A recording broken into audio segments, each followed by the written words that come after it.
son's seriously ill and they're out there laughing and joking. Who? Dr. Howarth and that Wendy. I've just seen it. I mean, what's so funny? Okay, look, I'm sure they weren't laughing. Well, I'm not making it up. Hello. I'm Wendy. So good to meet you both. I'm Nick. Leanne, are you?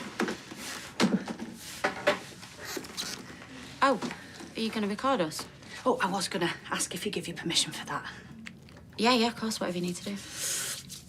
Okay, so I have been appointed as Oliver's guardian. Now, that means that I represent the rights and interests of Oliver. Same as us, then.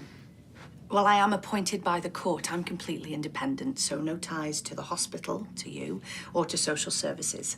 I am strictly for Oliver. Us too. This is basically just us having a chat about Oliver. You know, as much as possible, I want to get to know that little boy in there. Well, he's a great kid. He's outgoing, he's funny, always cracking us up, isn't he? All the daft things he come out with. Yeah, but we're not saying that he's not clever, because he is. He's really bright. Well, he was until recently. I'm not testing you. Yeah, I Or know wrong. that, but you're here to decide whether he lives or dies. And I've seen you talking with Dr. Howarth, and she's already decided that his life isn't worth saving. I don't make that decision. I assure you I'm completely independent from the hospital. My sole purpose is to represent his interests. Yeah, but I saw you gassing with Dr. Howarth, and you say that you want to build up this picture of him, but she doesn't know anything about him apart from his blood type, so what were you talking to her about? It was just a silly conversation. Funny though, weren't it? Whatever it was you were talking to her about. I saw you. You were laughing. Don't you think that's inappropriate? Anyway, have you... This tiny little bug that Oliver had found that I was happy to shove out the window. He wanted to keep it. Doodle bug, he called him. And then when he flew away, he sobbed his little socks off. Sounds like a very loving little boy. Yeah, he is. He is. And he always has cuddles for both of us, doesn't he? I know this must be very difficult for you. It's just, it came out of nowhere. One day he was this happy little boy. And then the next he started having all these seizures. You've got no idea what this is like. I'm very grateful you've been so open. Do you feel like you know him now? I have a good picture of who Oliver was before he got ill. No, but that's just it. You don't, dear. You don't. I can tell you stories about him. I can tell you that his favourite colour is green and that his favourite dinner is spaghetti, but you don't know him. And if your mate Dr. Howarth out there has her way, you never will. Come on, Leanne. As I said, I don't know Dr. Howarth any better than I know you. You still wouldn't tell me what you were laughing at, though, would you? It was just a silly conversation, a polite smile. Please believe me. Okay, sorry. Sorry. Maybe we should just leave it there. If that's what you'd like. We can always have another chat when you feel more comfortable. You can get me on my phone, find me in the hospital, whatever you need.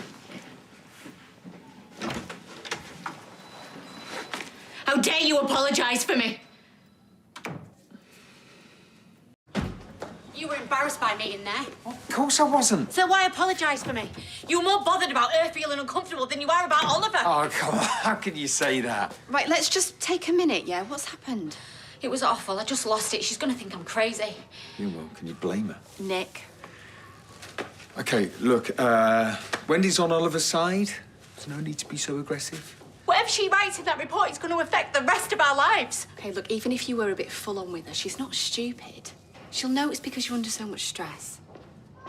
I just thought she was going to be a bit more, I don't know, upset or sympathetic. Well, when I'm counselling someone, they don't get to see me being upset or angry because that's not my job. But you've seen me sometimes, sobbing behind closed doors. But Wendy cares. She just can't show it, that's all.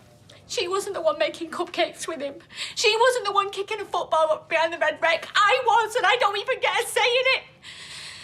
Yeah, I know.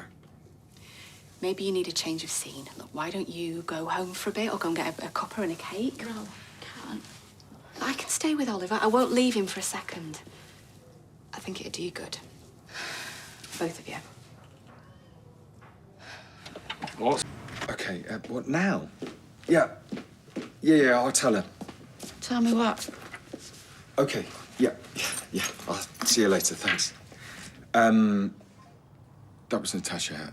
a school friend of hers is a journalist. She's just bought a rocket from Sam before. She thought she could write an article. Might help us raise some money. All right, that's good. She, her Suki, the journalist, just wants to chat with you or us. Oh, right. When? Now?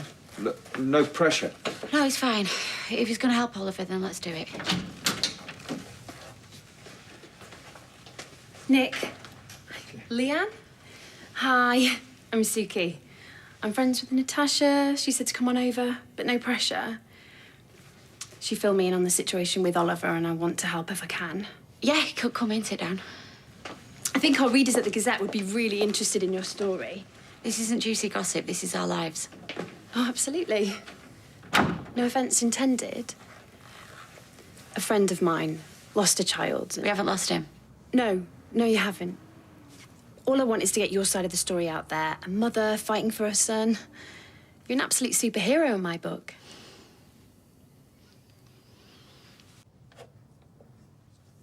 He's got your eyes, hasn't he?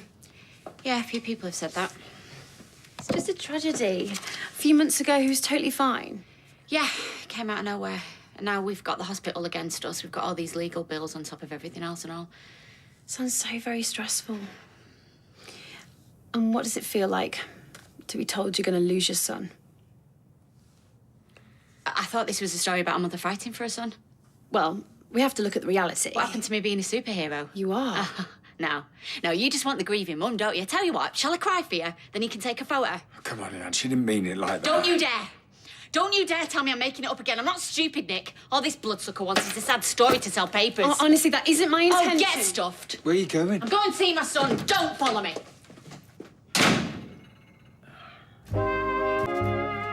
She's under a lot of pressure. Of course she is. I get it, I was insensitive. Look, please don't slate her in your article. You know, things aren't great at the moment. I'd never do that. I'll tell my editor there's no story. I'm just sorry because I think it could have really helped you guys raise some money and get support behind you. You think? I do. But don't worry. When I saw Natasha at the stall, it was heaving. I bet they raised a lot of money for Oliver today. Yeah. They've been great, you know, Sam especially.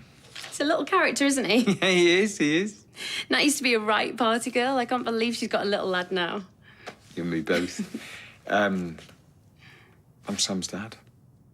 I didn't know till recently. Gorgeous. And he's stepping in to help his little brother.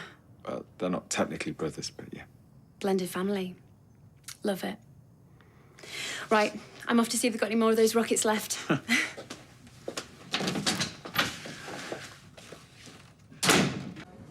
It just feels like half of my brain's saying everything's going to be okay. Everybody's with you. And then the other half, it just feels like everyone's against me. That's not true.